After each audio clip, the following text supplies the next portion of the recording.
días, buenas tardes, buenas noches. Hoy hablaremos sobre los genes de inmunoglobulina. Así que bueno, las células B contienen áreas específicas, que esos son los genes, en su ADN, que codifican la producción de anticuerpos, que estos también conocidos como inmunoglobulinas. Los genes de la inmunoglobulina consisten en numerosos segmentos codificados discontinuos. A medida que la célula B se desarrolla y madura, estos segmentos de ADN se reordenan de una manera controlada, de tal forma que cada célula B madura tiene un perfil de reordenamiento único. Cuando el organismo queda expuesto a antígenos como bacterias o virus, los genes de las inmunoglobulinas experimentan un reordenamiento que debe tener lugar continuamente para producir anticuerpos concretos dirigidos contra determinados factores que supongan una amenaza. Por ejemplo, si una persona queda expuesta al virus de la rubéola, algunas células B se modificarán y pasarán a ser células B secretoras de anticuerpos frente a la rubéola. Ahora, si se trata de una exposición al virus de la hepatitis B, algunas células B sufrirán modificaciones para convertirse en células B secretoras de anticuerpos de la hepatitis B. También debemos entender que existen millones de combinaciones, que para ello la regla general es que el genoma de cada célula en un organismo va a ser igual, pero algunas células del sistema inmune son la excepción en esta regla. Se va a estimar que el genoma de los mamíferos es capaz de producir más de 10 millones de anticuerpos diferentes. Para ello, se describió que las células B no van a contener ADN que codifique a alguna inmunoglobulina específica, sino que el ADN es recombinado durante el desarrollo de la célula. Para ello, va a ir creando a los genes que codifican anticuerpos. Cabe mencionar que cada célula B solo puede sintetizar un solo tipo de inmunoglobulina. Y también tenemos a las cadenas. Estas son cadenas pesadas que se pueden encontrar en 5 tipos diferentes. Estas van a variar según su especie. Tendremos a la inmunoglobulina de tipo M, la cual es un pentámero o es el anticuerpo más grande y es el primero en aparecer durante la inflamación aguda. También tendremos a la inmunoglobulina de tipo G, la cual es transferida a través de la placenta.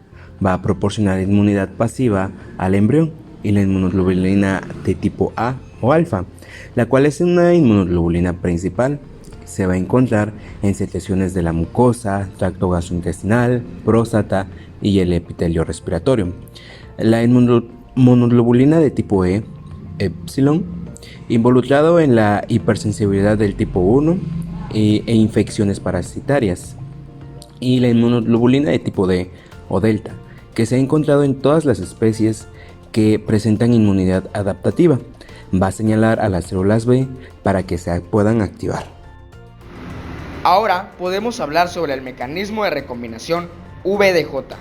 En la recombinación VDJ, el DNA que codifica para una región V de anticuerpo completa es montado a partir de segmentos V, D y J para la cadena pesada o V y J cadena ligera, que inicialmente están separados por muchas kilobases de DNA.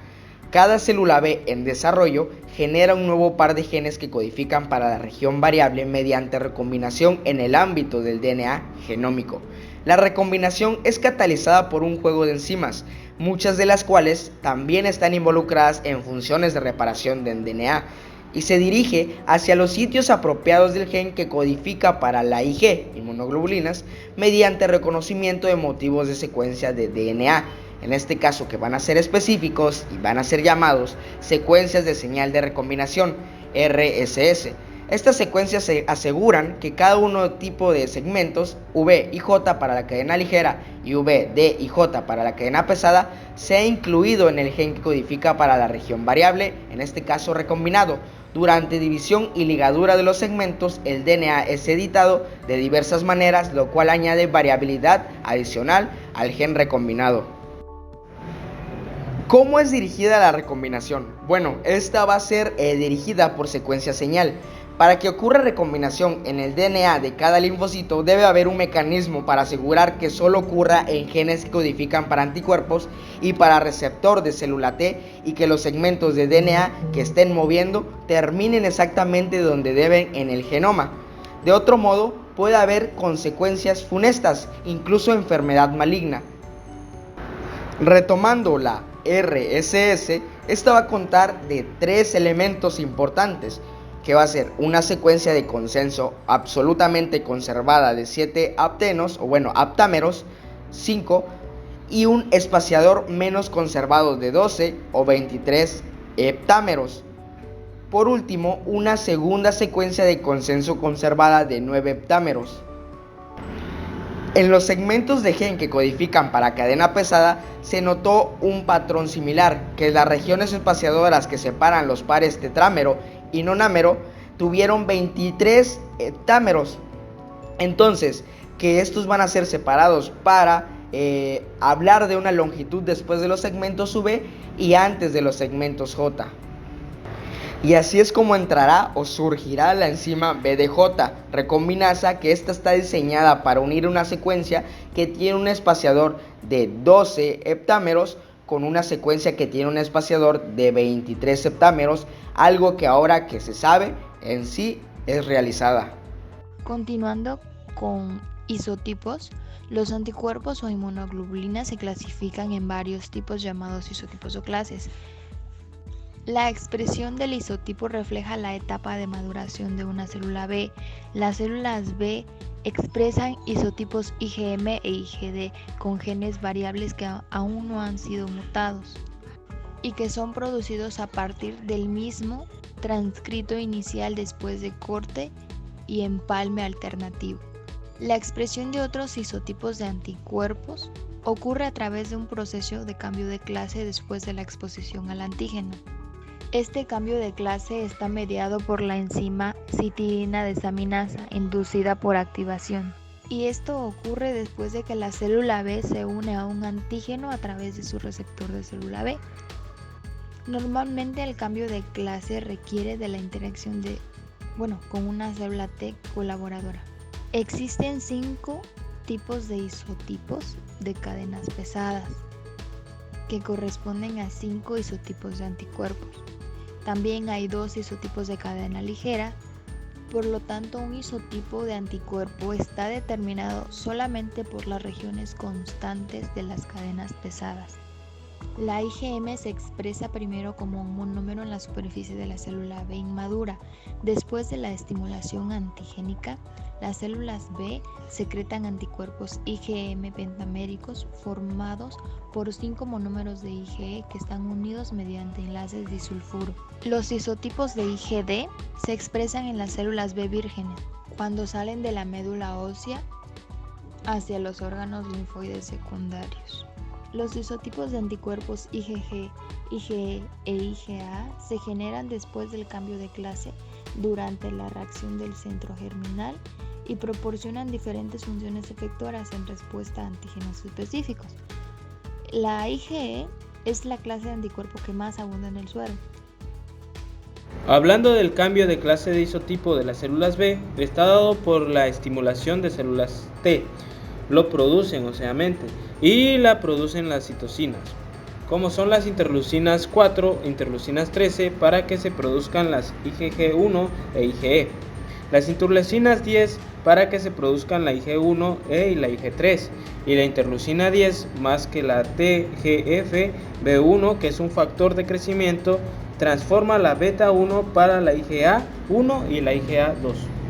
Mencionaremos los cambios de clase. Los anticuerpos IgG, IgD e IgE solo se presentan como monómeros, mientras que los anticuerpos IgM son secretados, tienen una estructura pentamérica, es decir, la estructura está formada por 5 monómeros.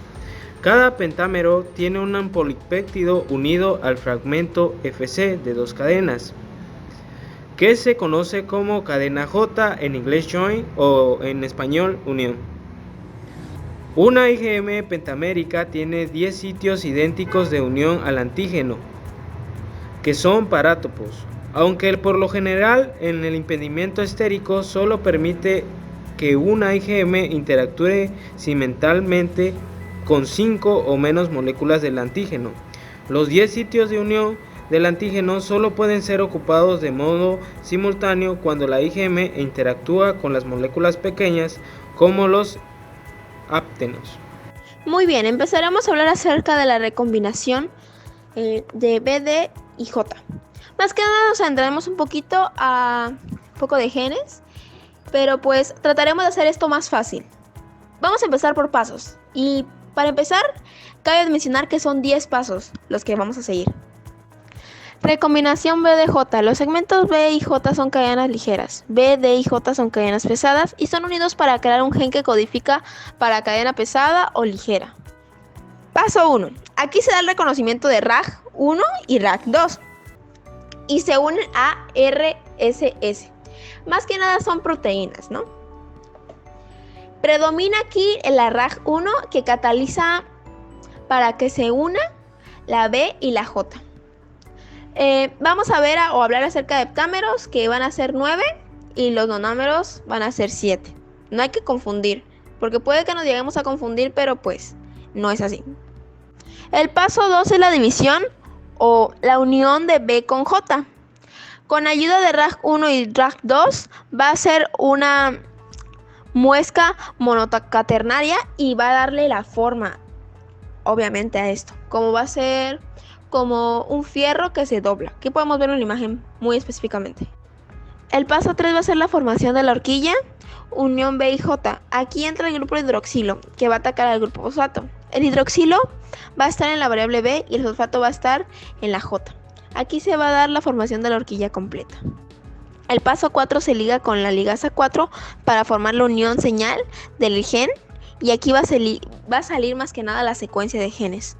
En el paso 5 va a haber la abertura de la horquilla y sale 5' y 3' con un extremo romo. En el paso 6 se va a romper o va a haber una ruptura de horquilla con la proteína Artemis. Pasamos al paso 7, que se va a volver a ligar a la ligasa 4 y se forma la cadena ligera. En el paso 8 es simplemente la unión B y D y DJ y se forman cadenas pesadas y mediante la división de esta exonucleasa, que va a ser la Artemis, va a hacer que pierdan sus nucleótidos. En el paso 9 va a haber la adición de nucleótidos a la unión por TDT, que es una proteína, y el paso 10 se vuelve a construir la secuencia y pues es un ciclo, así va y va y va. Para concluir con este tema, cabe resaltar que la recombinación reconoce secuencias RSS, que son heptámeros y nonámeros. Recordemos que los heptámeros son 9 y los nonámeros son 7. Irónico, ¿no?